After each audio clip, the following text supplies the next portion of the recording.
Today, I want to talk about 5 things you should know about me if you want to work with me, if you want me to be your agent.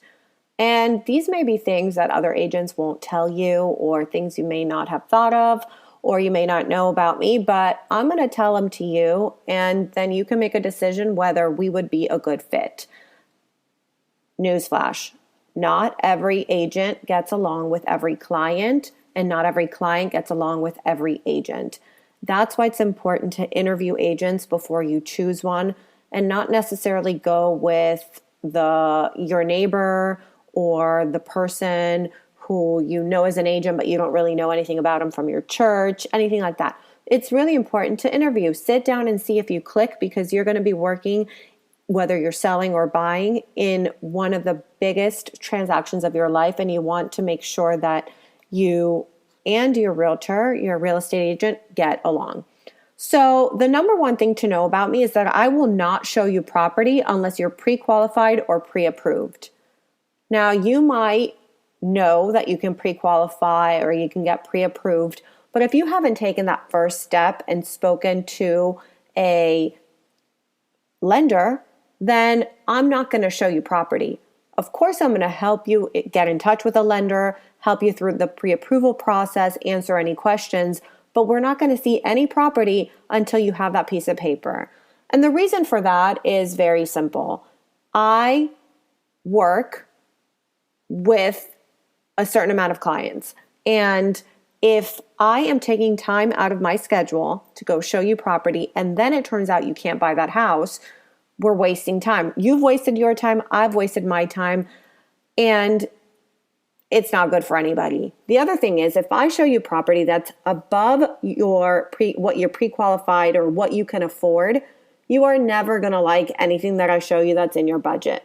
That's true whether your budget is $1 million or $100,000. You're always going to like that one thing that is better or more than what you can get. Not necessarily better, but more. So I will not show you property unless you have that pre-approval. I will send you property. I will talk to you about properties. I will help you through the process, but we're not getting in a car and going to see anything unless you have that in hand. Number 2, I don't pay for leads. I'm not saying paying for leads is a good thing or a bad thing, but I only work through referrals. I only work by word of mouth, and I only work with people that have been referred to me. Now, every once in a while, somebody finds me somehow, and that's okay, and that's fine, and we click, and of course I can do that. But I don't pay for leads. I don't pay Zillow to be a premier agent, and I don't spend a lot of money doing that. Instead, I spend a lot of money or resources. I wouldn't say money. I spend a lot of my resources on my clients. I basically give my clients the power of my business. It's the power to make me succeed is in your hands, because if I'm with a client and I'm not providing the best customer service, they're never going to refer me, and I'm never going to have other sales. So what I do is I make sure that the client feels important, that they feel like they are my only client, and that I am investing my time in that. Sometimes what happens, and I can only speak from experience and from what I know from other agents, and other agents might disagree with me, but sometimes when you are paying for leads, you're getting a lot of leads, and you have to answer those leads, those people who are inquiring about properties or buying or selling, you have to answer right away. And so a lot of the time is taken up getting back to people that may or may not buy something. My time is not spent like that. My time is spent with my clients and with their friends, their family, and networking with the people that I know. Number 3 fact about me you may not know is that I don't take on every client.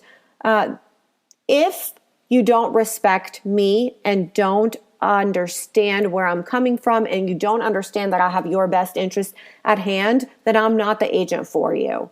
And the same is true for me. If I don't think that you respect me, or you take my advice. I'm not saying you have to do everything I tell you, but just take my advice.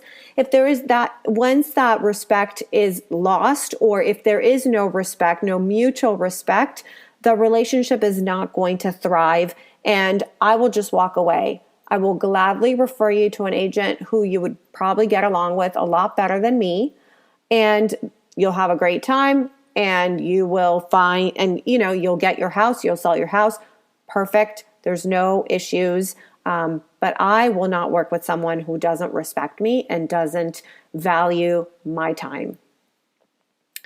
Number 4, I am client-centered. I only work with a certain number of clients at a time. And this goes back to a lot of things, to the working by referral, to the fact that I don't pay for leads, and it ties into my life as a mother, a spouse, a military spouse. I don't have time to give everybody the same type of customer service that I like to give. So I have to limit the number of clients I take on at once. I'm part of a team. Our team can help a huge number of clients at the same time, but me personally can only work with a certain number at a time. And that number depends. It varies on the season. It varies on the type of clients. But I cannot take on everybody at once. And that's because I like to make sure that my client feels like they are my only client. And there's no way my client can feel like that if there are, 15, 20, 25 other clients that are requiring the same type of attention from me at once. And number 5 thing to know about me is that I understand the buying, selling, and relocation process, because not only have I been doing this professionally for almost 6 years, but I have also been moving around for 15 years since I've been married to my husband, who is an active duty member of the military. So we have bought homes, we have sold homes, we have relocated about 10 times. And I understand the process from the inside. I understand how emotional it is, and I understand the need to be able to sell quickly and move on to your next location, or to move somewhere and find something quickly, get settled in, and get settled into your community. So these are some 5 things to know if you want to work with me. And this, you might think, okay, well, I don't really want to work with you. You don't sound like a great person. And that's okay. I'm not for everybody. But if you are somebody who is looking to feel like you are my only client, if you are somebody who likes to know that I will make time for you and that I am very dedicated to what I do, then I am for you, and feel free to reach out to me.